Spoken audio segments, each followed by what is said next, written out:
Գիտեք, սիրելիներս, քրիստոնեական եկեղեցիների մեջ հայ եկեղեցին եւ ռոմեական կաթոլիկ եկեղեցին է, որ պատարագի ժամանակ օգտագործում է բաղարիչ հացը, իսկ մնացած մյուս եկեղեցիները օգտագործում են խմորյալ հաց։ Ինչու ենք մենք բաղարիչ հաց օգտագործում, որովհետև զատկի տոներին հին զատիկ օրյաներ նշում են Տիրոջ պատգամներ ելից գրքի մեջ, որ 7 օր բաղարիչ հաց կուտեք, մնացած ասում է բոլոր հացը, որ թթխմորով է պատրաստված, ձեր տներից դուրս կանեք։ Եվ նաև այդ օրերը, որ զատկական օրերն են մոտենում, կոչվում էր բաղարջակերածտոն, որտեղ բոլոր մարդիկ իրենց տանից հանում են թթխմորով թխված հացերը եւ բաղարիչ հաց էին պատրաստում։ Բաղարիչ հաց ինչպես է պատրաստում։ Ալյուր եւ ջուր խառնում իրար, նույն պահին բացում են խմորը եւ թխում են հացը։ Դրա համար էլ պատարագից առաջ պատարագիչ քահանան ինքն իր ձեռքով պատրաստում է բաղարիչ հացով նշխարքը, որպիսի պատարագի եւ մատուցի ժողովրդին, որպիսի այդ սովորական ջուրն ու ալյուրը, որ դարձան նշխար կամ հաց, Քրիստոսի մարմին ու արյունի խորհրդանիշը քահանան պետք է նաեւ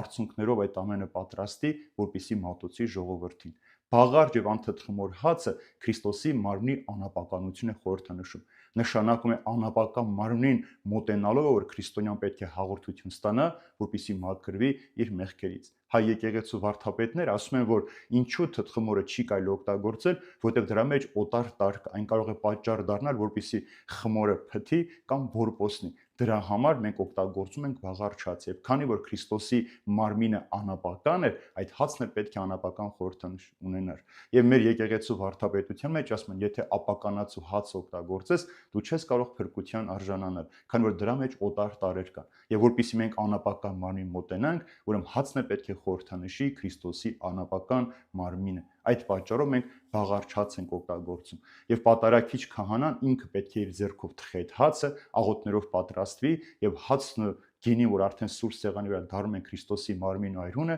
նաեւ իր արցունքները պիտի ավելացնի, որպեսզի այդ ամենով իբրև նշխարք, իբրև հաղորդություն տա ժողովրդին եւ Քրիստոսի անապական մարմնի միջոցով մարդը արժանանա փրկության։